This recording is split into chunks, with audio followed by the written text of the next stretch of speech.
നമ്മളിന്ന് vlog start ചെയ്യുന്നത് രാവിലെ അല്ല, ഉച്ചയ്ക്കും അല്ല കേട്ടോ, രാത്രി ആയിട്ടുണ്ടേ. ഒരു 7:30 കഴിഞ്ഞ് 8 മണിയായി. അപ്പൊ പിള്ളേർക്ക് വിശക്കുന്നുണ്ട് എന്ന് പറഞ്ഞത്. ഫുഡൊക്കെ ആയിട്ടുണ്ട് കേട്ടോ. ഉച്ചമ്മ നമ്മളിന്ന് വ്ളോഗൊന്നും ഇടുന്നില്ല. എന്നൊരു 8:10 ദിവസമായിരുന്നു. വയ്യായിരുന്നു, എനിക്ക് ഒട്ടും വയ്യായിരുന്നു കേട്ടോ. പിന്നെ BP ഒക്കെ ചെക്ക് ചെയ്ത് നോക്കിയപ്പോ BP നല്ല ലോ ആണ് കേട്ടോ.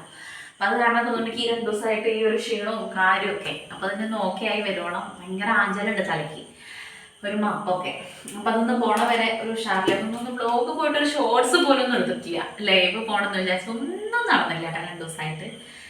പറഞ്ഞു കഴിഞ്ഞാൽ വെള്ളി ശനി ഞായറൊക്കെ പൂജയ്ക്ക് ലീവായിരുന്നു. അതിന് മുന്നേ വ്യാഴം മുതൽ. പിന്നെ ഷാജേട്ടൻ്റെ പോക്കിന്റെ സമയത്ത് പിന്നെ നമുക്ക് അങ്ങനത്തെ കാര്യത്തിനൊന്നും പറ്റിയിരുന്നില്ലല്ലോ. അവിടെ നിന്ന് ഇങ്ങോട്ട് ഉള്ള 3 ദിവസം ഒന്നും ചെയ്യാൻ പറ്റിയിട്ടുണ്ടായിരുന്നില്ല. അപ്പൊ അത് കാരണം ഇന്ന് ബ്ലോഗ് എടുത്തിട്ടില്ല. അപ്പൊ ഇന്നിപ്പം മുതൽ നമുക്ക് എന്തായാലും മുടങ്ങാണ്ട് ഇടണമല്ലോ. അപ്പൊ ഇപ്പം മുതൽ നമുക്ക് കുറച്ച് കാര്യങ്ങൾ വീഡിയോ എടുക്കാമെന്ന് വിചാരിച്ചു. ഇപ്പൊ ചായക്ക് എന്തെങ്കിലും ബ്രെഡ് ഇരിക്കുന്നുണ്ട്, നമുക്ക് ബട്ടറിൽ മൂപ്പിച്ചിട്ട് അത് കഴിക്കാം. തൽക്കാലം വിശപ്പിന് ചോറ് നമുക്കൊരു 10-10:30 ആകുമ്പോഴേക്ക് കഴിക്കാം. നാളേക്കുള്ള കാര്യങ്ങളൊക്കെ ഒന്ന് ഒതുക്കി വെക്കാണ്ട്, അപ്പൊ അതൊക്കെ കൂടെ കുഞ്ഞൊരു വ്ളോഗാക്കാൻ വിചാരിച്ചു. അപ്പൊ നമ്മുടെ വീഡിയോയിലേക്ക് എല്ലാവർക്കും ഒരിക്കൽ കൂടെ സ്വാഗതം. എല്ലാവരും മാക്സിമം ഒന്ന് സപ്പോർട്ട് ചെയ്യണം കേട്ടോ. അപ്പൊ നമുക്ക് ബ്രെഡ് ഒന്ന് ടോസ്റ്റ് ചെയ്യാം. ഇവിടെ പിള്ളേർക്കും എനിക്കൊക്കെ ഇപ്പം ഈ പറഞ്ഞ പോലെ ബട്ടർ, നെയ്യ്, തൈര്, പിന്നെയും നെയ്യ് ഇഷ്ടമല്ലാത്ത പൂജിപ്പിക്കാട്ടോ. പക്ഷെ നമുക്ക് പല രീതിക്കാ ഇഷ്ടങ്ങള്. നെയ്യ് റോസ്റ്റിലേക്ക്, ദോശയ്ക്ക് നെയ്യ് പറ്റും, ഉപ്മാവിലേക്ക് ഇട്ട് കഴിഞ്ഞാൽ പറ്റില്ല, അങ്ങനെയൊക്കെയാണ്. അതുപോലെ അരിപ്പൊടി ദോശ പറ്റില്ല. അരിപ്പൊടി കൊണ്ട് ഉണ്ടാക്കിയ പുട്ടും പിന്നെ ഇലപ്പരത്തി നൂലുപുട്ടും ഒക്കെ പറ്റും. ഇത് മാത്രം അങ്ങനെ ഒരു സ്വഭാവമൊക്കെ ഉണ്ട്. അപ്പൊ അത് എനിക്ക് കാണുമ്പോഴേക്കും പിന്നെ അങ്ങനത്തെ പ്രശ്നമൊന്നുമില്ല. അതായത് കിട്ടിയാൽ മതി, കഴിച്ചാൽ മതി. അപ്പൊ നമുക്ക് നെയ്മ് ടോസ്റ്റ് ചെയ്യാൻ കേട്ടോ. അപ്പൊ ഞാനില്ലേ 84 കിലോ ഉണ്ടായിരുന്നതാണ് കേട്ടോ. എന്റെ വെയിറ്റ് ഒക്കെ കൂടെ പോയിട്ട് ഇപ്പൊ 66 കിലോനായി. എനിക്ക് വിഷമൊന്നുമില്ല കേട്ടോ. എന്റെ വയറില്ല, ഇങ്ങനെ ഉണ്ടായിരുന്നു. ഇല്ലേ ബുജു? ഇങ്ങനെ ഉണ്ടാവുമ്പോ എന്റെ വയറ് നിൽക്കുമ്പോ ഇങ്ങനെയൊക്കെയായിരുന്നു കഴുത്തൊക്കെ. എന്നോട് എല്ലാരും പറയാന്നുണ്ടോ, എന്റെ തടി ഇനി കുറയുന്നു വിചാരിച്ച് നിക്കണ്ട. പക്ഷെ അതിന്റെ മുന്നേ പണ്ട് മോള് മെലിഞ്ഞിട്ടായിരുന്നു. പൂജുവിന്റെ പോലെയായിരുന്നു. പക്ഷെ എനിക്ക് മൊത്തത്തിൽ തടി കുറയുകയും ചെയ്യരുത്, എന്നാ വയറൊന്നും കൂടെ പോകണമെന്നുണ്ടായിരുന്നു. അപ്പൊ അതുപോലെ ആയിട്ടുണ്ടെങ്കിൽ ഞാൻ ഇവിടെ നിന്ന് കൂട്ടാനും നോക്കണില്ല, കുറയ്ക്കാനും നോക്കണില്ല. കുറയില്ലാന്ന് എല്ലാരും എന്നോട് പറഞ്ഞായിരുന്നു. ഇങ്ങനെ തടിച്ചു കഴിഞ്ഞു കഴിഞ്ഞാൽ കുറയില്ല കേട്ടോ, എന്താ അത് കഥ, എന്താ അത് 2 ഭാഗം ഉണ്ടാവുമല്ലോ. മെലിഞ്ഞു കഴിഞ്ഞാൽ ഇതിന് കുറ്റം പറയാൻ വേണ്ടിയിട്ടുണ്ടാവും. തടിച്ചു കഴിഞ്ഞാൽ എന്റെ ഏട്ടനൊന്നും തടിക്കുന്ന ഇഷ്ടേ അല്ല കേട്ടോ. വെച്ചാൽ ഞാന് തടിക്കാന്ന് പറഞ്ഞാൽ ഞാൻ അങ്ങനത്തെ തടിയാ തടിക്കുക. ഇപ്പൊ പിന്നെ എന്റെ അച്ഛക്കും ഭയങ്കര ഈ വലിയ ഇഷ്ടമല്ല. ഇവരൊക്കെ ഇങ്ങനെ ഏട്ടനൊക്കെ പറയുമ്പോ പറയാം, അവരെ പറഞ്ഞോട്ടെ, അവർക്ക് തടിയില്ലാത്തതിന്റെ അസൂയാണ് പറയും. പക്ഷെ എനിക്ക് നല്ലോണം മെലിയണത് ഭയങ്കര ബുദ്ധിമുട്ടാണ്. എനിക്ക് അതിന് മെലിഞ്ഞോരെ പൂജുട്ടീനൊക്കെ ആണെങ്കിലൊക്കെ ഒന്ന് തടിക്കാൻ വേണ്ടിയിട്ട് അത് കൊല്ലാണ്ട് ചേർക്കണമൊന്നും അല്ല കേട്ടോ, ഒരു പൊതളിപ്പ്. അപ്പൊ ഞാൻ ഇന്ന് നോക്കിയപ്പോ അന്തം വിട്ടു. മറ്റേത് അന്നാം ദിവസം നോക്കിയപ്പോ 84-ന്ന് 78 77 ഒക്കെ ആയിരുന്നു. ഇപ്പൊ 66 കുറച്ച്. എന്റെ ഹൈറ്റിന് ശരിക്കും ഞാൻ 54 കിലോനെ പാടുള്ളൂ കേട്ടോ. നമുക്കൊരു 60 എത്തിക്കാം അല്ലേ? എന്നാ പിന്നെ കുഴപ്പമില്ല. ഞാൻ പെട്ടെന്ന് കൂടും, പെട്ടെന്ന് കുറയുകയും ചെയ്യും. അതുകൊണ്ട് പിന്നെ വലിയ പാടില്ല. കുറച്ചേ ബട്ടർ ആക്കി കൊടുക്കണുള്ളൂ. എന്താ വെച്ച് കഴിഞ്ഞ് കഴിഞ്ഞാല് മൊത്തത്തിലാക്കിയിട്ട് നമ്മൾ ഇത് ബട്ടറും കാര്യങ്ങളൊക്കെ നമുക്ക് എത്ര സ്മെല്ലേ ഭയങ്കര കാര്യമാണ്. ഇപ്പൊ നമുക്ക് ഈ 2 വെച്ച് അങ്ങോട്ട് കഴിക്കാം. എന്നിട്ട് ബാക്കി കാര്യങ്ങൾ നോക്കാം. ഫുഡ് നമ്മളിപ്പോ തന്നെ കഴിക്കില്ല. അപ്പൊ ഫുഡ് കഴിക്കുന്നതിന് മുന്നേ ബാക്കിയുള്ള കാര്യങ്ങളൊക്കെ ഒന്ന് ഒതുക്കി വെക്കണം. ഒന്ന് മേലെ കഴുകണം. മൊത്തത്തില് എല്ലാ ടൈം ടേബിളും തെറ്റി കിടക്കുക കേട്ടോ. എല്ലാം ഒരു ലെവലിലേക്ക് വന്നിരുന്നായിരുന്നു. സ്റ്റാൻഡേർഡിന്റെ അബ്രോക്ക് കാരണം എല്ലാം കൂടെ ഫുഡായി. ഇപ്പൊ നമ്മുടെ അല്ലാത്തവർക്കൊക്കെ പറയണവർക്കൊക്കെ പറയൂട്ടോ, അവര് പിന്നെ അറിഞ്ഞിട്ടുണ്ടാവും അങ്ങനെ ഇങ്ങനെയെന്നൊക്കെ. അങ്ങനെ 2 ഭാഗം പറയുന്നവരുണ്ടാവുമല്ലോ. നമുക്കറിയാലോ, നമ്മള് അറിയാത്തോണ്ടല്ല കേട്ടോ. പിസയ്ക്കൊക്കെ അപ്ലൈ ചെയ്തിട്ടുണ്ടോ അതൊക്കെ നമ്മൾ അറിയില്ലായിരുന്നു. പക്ഷെ ഇത്ര പെട്ടെന്ന് വന്നിട്ട് ഞാൻ പെട്ടെന്ന് തോന്നുന്നതൊന്നും പിന്നെ ആരോടും പറയാനും നിന്നിട്ടില്ല കേട്ടോ. നമ്മൾ എന്ത് കാര്യങ്ങളും നടന്നതിന് ശേഷം പറയായിരിക്കും. എന്റെ ലൈഫിൽ എന്റെ അനുഭവം വെച്ചിട്ട് എനിക്ക് ഒത്തിരിയും കൂടെ ബെറ്റർ തോന്നിയിട്ടുള്ളത്, ബട്ടർ അല്ല കേട്ടോ, ബെറ്റർ ആയിട്ട് തോന്നിയിട്ടുള്ളത് എന്ത് കാര്യം നമ്മൾ നടന്നതിന് ശേഷം അവരോട് ഷെയർ ചെയ്യായിരിക്കും. അടിപൊളി. ഞാൻ ഇനി അങ്ങനെ പഠിക്കാനാണ് കണ്ടിട്ടുള്ളത്. മറ്റത് എന്റെ കാര്യം എങ്ങനെയാ വെച്ച് കഴിഞ്ഞാൽ, ഞാനൊക്കെ എന്തെങ്കിലും കാര്യം ചെയ്യുന്നതിന്റെ മാസങ്ങൾക്ക് മുന്നേ ഞാൻ അതിൻ്റെ കൂടെ ഓരോടൊക്കെ അങ്ങോട്ട് പറയും. അങ്ങനെ ഒരു പൊട്ട സ്വഭാവമൊക്കെ ഉണ്ടായിരുന്നു. അപ്പം ഞാനത് മാറ്റി ഒക്കെ കഴിഞ്ഞതിന് ശേഷം നമ്മുടെ കാര്യങ്ങളൊക്കെ ആയതിൻ്റെ ശേഷം ഉറപ്പായതിനു ശേഷം ഞാൻ അവരോട് പറയാറുള്ളൂ. അങ്ങനത്തെ കാര്യം നടക്കണമുണ്ട്. അപ്പം അങ്ങനെയൊക്കെയാണ് നമ്മുടെ കാര്യങ്ങൾ പോകുന്നത്. ഇനി നമുക്കിത് വേഗം ചൂടോടെ കഴിക്കാം. കണ്ണുകൂട്ടിനോട് തെറ്റിയിരിക്കുക, ചീത്ത കേട്ടിട്ട്. അപ്പം പിന്നെ അത് കഴിക്കാൻ വരുമോ ഒന്നും അറിയില്ല. തെറ്റ് മാറിക്കഴിഞ്ഞാൽ ഞങ്ങൾ തന്നെ വരും കേട്ടോ. അത് വേറെ കാര്യം. തെറ്റാൻ വേഗം എളുപ്പം. അപ്പോൾ ഇതങ്ങടായി കഴിച്ചാലോ? കഴിക്കാം. ഇനി ഇതിൻ്റെ കൂടെ കഴിക്കാൻ വേണ്ടിയിട്ട് ഓമൊന്നും ഇല്ല കേട്ടോ. അതൊക്കെ ഉണ്ടെങ്കിൽ അടിപൊളി തന്നെയാണ്. പക്ഷെ നമുക്കിപ്പോൾ കട്ടൻ ചായ ഉണ്ടാക്കുന്നില്ല. ഞാൻ കട്ടൻ ചായ കുടിക്കൽ ഇപ്പോൾ കൂടുതലാണ്. ഇവിടെ വെച്ചോ പിന്നെ പിന്നെ ചൂടോടുകൂടെ ഞങ്ങൾ കഴിക്കട്ടെ കേട്ടോ. കഴിച്ചിട്ട് ബാക്കി നോക്കാം. കടക്കുട്ടിക്ക് ജലദോഷം കഫക്കെട്ടൊക്കെ വന്നിട്ടിപ്പോൾ 2 ആഴ്ചയായി. കാണിച്ചിട്ടുണ്ടായിരുന്നു, മാറണമൊന്നുമില്ല. ഇനിയിപ്പോൾ ഒന്ന് മാറ്റി കാണിക്കണം നാളെ. കുറേ ദിവസമായി ലീവും കാര്യങ്ങളൊക്കെ. 10ാം ക്ലാസ്സിൽ എന്താവണാവോ?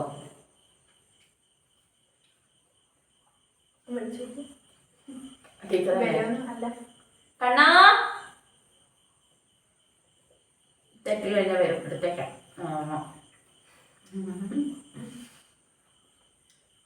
നമുക്ക് ബ്രെഡൊക്കെ കഴിക്കല് കഴിഞ്ഞു കേട്ടോ. നാളേക്ക് നമുക്കില്ലേ, ഒന്നല്ലെങ്കിൽ ചപ്പാത്തി ഉണ്ടാക്കാം, അല്ലെങ്കിൽ പുട്ടുണ്ടാക്കാം. അതിലേത് എളുപ്പച്ച അത് ഉണ്ടാക്കാം. എന്തായാലും ഗ്രീൻ പീസ് കറി ഉറപ്പിച്ചു അല്ലേ? ഗ്രീൻ പീസ് വെള്ളത്തിലിട്ടേക്കാൻ ഇത് മറക്കും.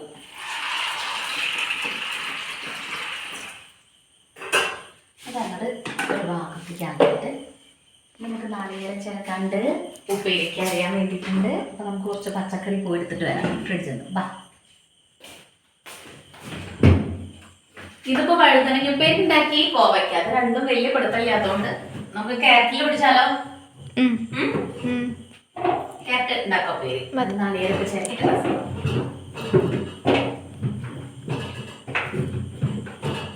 നമുക്ക് കുറച്ച് സ്റ്റൂക്ക് എടുക്കുകയും ചെയ്യാം. ഗ്രീൻ പീസ് കറിക്ക് എടുക്കുകയും ചെയ്യാം. ഇതിൽ പൊട്ടയാവുണ്ടോ എന്നുള്ളതാണ്. മൊത്തത്തിൽ പച്ചക്കറി നാശമാകണോ അതാക്കി പേടി. അപ്പോഴേക്കും എടുത്ത് തീർക്കണം. ഒരു അവിയലും കൂടെ വെക്കാൻ കുറച്ച് ദിവസം വെക്കും. ഈ നാളികേരച്ചേട്ടൻ എടുക്കണം ചേരാൻ വേണ്ടിയിട്ട്. അയ്യോ അവർ കുറി വേണം. ആ ഒന്നും ഞാൻ എടുത്തില്ലേ. Thank you. നാളികേരട്ട് എന്തിനായിരുന്നു? ഉപ്പേരിക്കുള്ളതും കൂടെ അങ്ങോട്ട് ഉണ്ടാക്കി വെക്കണം. പിന്നെ നാളെ കണ്ണുകുട്ടീനായിട്ട് ഹോസ്പിറ്റലിലേക്കും കൂടെ പോകണം. അപ്പം എല്ലാം കൂടി സെറ്റ് ചെയ്ത് അങ്ങോട്ട് വെക്കാം. നമ്മുടെ ഈ കത്തിയില്ലേ സൂപ്പറാട്ടോ. അതുകൊണ്ട് അറിയാൻ വേണ്ടി എന്ത് സുഖമറിയോ? നല്ല മൂർച്ചയും ഇതൊന്നും ഞാൻ ഇങ്ങോട്ട് ആക്കിയപ്പോൾ അറിയാൻ വേണം. ഇനി ഒത്തു കൂടെ ഒരു ലെവലിലേക്ക് ആവണം, എന്നാലും ഒരു സുഖം കിട്ടുള്ളൂ. ഇതൊരു മൊത്തത്തിലൊരു കുഴപ്പഴ സംഭവം. ഈ ഒരു ഗ്രീൻ പീസ് കറി നമുക്ക് നാളികേരൊന്നും അരക്കൊന്നും വേണ്ട, പറയാം പെട്ടെന്ന് ഉണ്ടാക്കാം. നല്ല ടേസ്റ്റുമാണ്. പുട്ടിൻ്റെ കൂടെ എല്ലാത്തിൻ്റെ കൂടെയൊക്കെ നമ്മൾ പൊക്കോളും. നമ്മൾ അതാക്കാം. മറ്റേതാക്കി ആവുമ്പോഴേ നാളികേരം മാത്രക്കി നമുക്ക് വാഴ ഇങ്ങനെ കുറച്ച് കാര്യങ്ങൾ ചെയ്യാനുണ്ട്. ഇതിലേക്ക് പൊടികളൊന്നും ആവശ്യമില്ല. വേഗം ഉണ്ടാക്കിയിട്ട് കാണാം. ഇതൊക്കെ റെഡിയാക്കി കഴിഞ്ഞ് കഴിഞ്ഞാലേ രാവിലെ നീറ്റ് കഴിഞ്ഞ് കഴിഞ്ഞാൽ എളുപ്പമാണ് കേട്ടോ കാര്യങ്ങളൊക്കെ ആക്കാൻ വേണ്ടിയിട്ട്. ഒന്നാമത് ചപ്പാത്തിയൊക്കെ ചെയ്യുമ്പോൾ സമയം പോകും കുഴയ്ക്കാനും പരത്താനൊക്കെ വേണ്ടിയിട്ട്. അപ്പോൾ അതുകൊണ്ട് ഞാൻ ഇഞ്ചിയും വെളുത്തുള്ളി സവാള എല്ലാം ആക്കി വെച്ചിട്ടാണ് കേട്ടോ കിടക്കാൻ വേണ്ടിയിട്ട് പോവുക.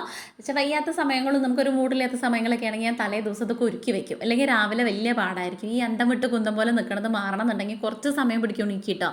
ടെൻഷൻ എന്തെങ്കിലും കയറി കഴിഞ്ഞാൽ ആളിൽ വല്ലതും കയറി കഴിഞ്ഞാൽ ഞാൻ ഓക്കെ ആയി കിട്ടാൻ വേണ്ടി കുറച്ച് പാടാം. പിന്നെ എങ്ങടെങ്കിലുമൊക്കെ പുറത്തുനിന്ന് ഇറങ്ങി പോയി അങ്ങനെ ഒക്കെ ആകുമ്പോൾ ഞാൻ പെട്ടെന്ന് ഓക്കെ ആവും. ഇപ്പോൾ നമുക്ക് അതിനും പോകാൻ പറ്റുന്ന ഒരു അവസരം അല്ലാത്തതുകൊണ്ട് നമ്മളെ തന്നെ ഓക്കെ ആക്കി എടുക്കണമല്ലോ. ആരും നമ്മളെ ഓക്കെ ആക്കാൻ വേണ്ടിയിട്ടോ നമ്മളെ സന്തോഷിപ്പിക്കാൻ വേണ്ടിയിട്ടോ ആരും മെനക്കെടൊന്നുമില്ല കേട്ടോ. എത്രത്തോളം നമ്മൾ ഡൗൺ ആക്കാൻ വേണ്ടിയിട്ടും എത്രത്തോളം നമ്മളെ സങ്കടപ്പെടുത്താൻ വേണ്ടിയിട്ടും ചുറ്റുപാടുള്ളവർ നമ്മളെ കൂടെ നിൽക്കണവരും നോക്കുക എന്നല്ലാണ്ട് പക്ഷെ നമ്മളെ ഓക്കെ ആക്കാൻ ആരും നോക്കില്ല. പിന്നെ നമ്മുടെ അച്ഛയോ അമ്മയോ അല്ലെങ്കിൽ അത്രയും നമുക്ക് വേണ്ട വേണ്ടപ്പെട്ടവർ മാത്രമാണ് നമ്മളെ ഓക്കെ ആക്കാൻ വേണ്ടിയിട്ട് നോക്കുള്ളൂ. അല്ലെങ്കിൽ എന്തെങ്കിലുമൊക്കെ ഒരു കുറ്റം കണ്ടുപിടിച്ച് അല്ലെങ്കിൽ എന്തെങ്കിലും ഒരു മൈനസ് പോയിന്റ് കണ്ടുപിടിച്ച് അതുമ്പോൾ പിടിച്ച് കയറണവരാവും മിക്കതും കേട്ടോ. നമ്മൾ കൂടെ നിൽക്കും എന്ന് വിചാരിച്ച ഒരാളും നമുക്ക് നമ്മുടെ ഒരു ആവശ്യം നേരത്തെ കൂടെ ഉണ്ടാവില്ല കേട്ടോ. എനിക്ക് അനുഭവമാണ്. പക്ഷെ ഞാൻ നേരെ മറിച്ചാണ് കേട്ടോ. എല്ലാവരുടെ കാര്യത്തിനും എപ്പോഴും അവൈലബിളായി നിൽക്കുന്ന ഒരാളാണ് ഞാൻ. എൻ്റെ കാര്യങ്ങൾ അവിടെ ഇട്ടാലും മറ്റുള്ളവരുടെ എന്തെങ്കിലും ആവശ്യങ്ങളും സങ്കടങ്ങളും വരുമ്പോൾ ഞാനതൊക്കെ എൻ്റെ കാര്യങ്ങൾ അവിടെ ഇട്ട് മറന്നിട്ട് ഞാൻ അവരുടെ കൂടെ അങ്ങനെ നിൽക്കാറുണ്ട്. അവരുടെ എന്ത് പ്രശ്നമായിക്കോട്ടെ അതിൻ്റെ A to Z അത് ഓക്കെ ആക്കി വരുന്ന സമയം വരെ ഞാൻ അവരുടെ കൂടെ നിൽക്കാറുണ്ട്. പക്ഷേ എനിക്ക് പേഴ്സണലി ഒരു കാര്യം വരുമ്പോൾ ഈ പറയണ ആരും ഉണ്ടാവാറില്ല, എൻ്റെ അമ്മ മാത്രമേ ഉണ്ടാവാറുള്ളൂ കേട്ടോ. അത് പ്രാർത്ഥിക്കാനാണെങ്കിലും എനിക്ക് നല്ലതിനാണെങ്കിലും എന്തിനാണെങ്കിലും എൻ്റെ അമ്മ സപ്പോർട്ട് ചെയ്ത് എൻ്റെ കൂടെ നിൽക്കണം. പോലെ എൻ്റെ ലൈഫിൽ ഒരു മനുഷ്യൻ ഇതുവരെ എൻ്റെ കൂടെ നിന്നിട്ടില്ല. ഉണ്ടാവും എന്നുള്ള ആൾക്കാരൊക്കെ പകുതിക്കിട്ട് പോയിട്ടും ജാമാക്കിയിട്ടും ചതിച്ചിട്ടും പറ്റിച്ചിട്ടേ ഉള്ളൂ കേട്ടോ. എന്നെ നൈസായിട്ട് അവരുടെ കാര്യമായിട്ട് കഴിഞ്ഞിട്ട് ഇങ്ങനെയാണ് കറിവേപ്പില പോലെ കൊണ്ടിടാറാണ്. ഇല്ലെങ്കിൽ തിരിഞ്ഞ് കുറ്റം പറയാറാണ് കേട്ടോ. ഞാനാണെങ്കിൽ ഒരാളെ വിശ്വസിച്ച് കഴിഞ്ഞ് കഴിഞ്ഞാൽ അമിതമായിട്ട് അങ്ങോട്ട് വിശ്വസിക്കും.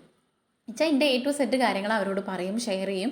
ഞാൻ ചെയ്യാൻ പോണേക്കാട്ടിലും മുന്നത്തെ കാര്യങ്ങൾ വെച്ചാൽ ഞാൻ അത് അടുത്ത വർഷം ചെയ്യേണ്ട കാര്യമാണെങ്കിൽ കൂടെ ഈ ഒരു സമയത്ത് ഞാൻ അവരോട് അത് ഷെയർ ചെയ്യും. അങ്ങനത്തെ ഒരു കാര്യങ്ങളും എൻ്റെ ലൈഫിൽ നടന്നിട്ടില്ല കേട്ടോ. ഞാൻ ഇൻസ്റ്റഗ്രാമിലൊക്കെ കുറേ റീല് കാണാറുണ്ട്. നമ്മുടെ സക്സസ്, നമ്മുടെ വിജയം, അത് ആ വിജയം നമുക്ക് ആയതിൻ്റെ ശേഷമാണ്, അല്ലെങ്കിൽ നമുക്ക് എന്തെങ്കിലും കാര്യങ്ങൾ നേടാനുണ്ടെങ്കിൽ അത് നേടിയതിൻ്റെ ശേഷമാണ് നമ്മളൊരാളോട് ഷെയർ ചെയ്യാൻ പാടുള്ളൂ എന്നുള്ളതാണ് കേട്ടോ. അന്നൊക്കെ ഞാൻ വിചാരിച്ചിരുന്നു നമ്മളെ സ്നേഹിക്കുന്ന ആൾക്കാരോട് പറഞ്ഞാൽ എന്താ കുഴപ്പമെന്നാണ് ഞാൻ വിചാരിച്ചിട്ടുണ്ടായിരുന്നു കേട്ടോ. വെച്ചാൽ നമുക്കത് ഇപ്പോൾ യൂട്യൂബിലാണെങ്കിലും എനിക്ക് ഇത്ര $, കയറുന്നുണ്ട്, അല്ലെങ്കിൽ എനിക്ക് ഇത്ര സബ്സ്ക്രൈബ്സ് ഉണ്ട്, ഇത്ര വ്യൂസ്, ഇതൊക്കെ ഞാനൊരു സമയത്ത് പറഞ്ഞിട്ടുണ്ടായിരുന്നു. പക്ഷേ ആ സമയത്തൊക്കെ എനിക്കത് സ്റ്റക്കായിട്ടുണ്ട് കേട്ടോ. പിന്നെ നമുക്കത് ചെയ്യാൻ പറ്റാത്ത അവസ്ഥ വരാറുണ്ട്.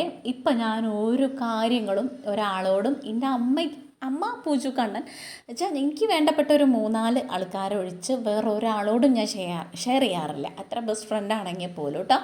അപ്പോൾ അതുകൊണ്ട് തന്നെ എനിക്കിപ്പോൾ വലിയ കുഴപ്പമൊന്നുമില്ല ദൈവം എത്തിച്ചിട്ട്. പിന്നെ ബാക്കിയൊക്കെ നമുക്ക് വരുന്ന പോലെ വരും, അത്രയേ ഉള്ളൂ കേട്ടോ. എന്നാലും ഞാൻ പറയുന്നത് നമ്മുടെ ഒരു കാര്യം വേറൊരാളോട് നമുക്കത് നടക്കുന്നതിന് മുന്നേ പറയണ്ട, അതായിരിക്കും ഏറ്റവും കൂടുതൽ നല്ലത്. എല്ലാവരും നമ്മൾ ആഗ്രഹിക്കണ പോലെ നന്നായിക്കൊള്ളണം അല്ലെങ്കിൽ നമ്മൾ നന്നായി കാണണമെന്നൊന്നും ഒരാൾക്കും വലിയ ആഗ്രഹമൊന്നും ഉണ്ടാവില്ല കേട്ടോ. ഒക്കെ ഇങ്ങനെ ചിരിച്ചിട്ട് പിന്നിക്ക് തിരിഞ്ഞിട്ട് കൊഞ്ഞലും കുത്തുന്ന ടീംസാണ് മിക്കതും. എൻ്റെ ഇത്രയും ഒരു എക്സ്പീരിയൻസിൻ്റെ ഉള്ളിൽ ഞാൻ മനസ്സിലാക്കിയെടുത്തോളം അത്രയാണ് ഉണ്ടായിട്ടുള്ളത്. അപ്പോൾ അങ്ങനെ ഒരുപാട് അനുഭവങ്ങളും കാര്യങ്ങളൊക്കെ ഈ ഒരു സമയത്തും ഞങ്ങൾക്ക് ഉണ്ടായിട്ടുണ്ട്. ഇപ്പോൾ ഷാജേട്ടൻ പോണ കാര്യമായിക്കോട്ടെ, 8-10 വർഷം ആൾ ഗൾഫിലാണ് നിന്നിട്ടുണ്ടായിരുന്നു. ഒരു സംഭവം നമുക്ക് നമ്മളായിട്ട് ചെയ്യാനോ കാര്യങ്ങളോ ഒന്നും ഉണ്ടായിട്ടില്ല കേട്ടോ.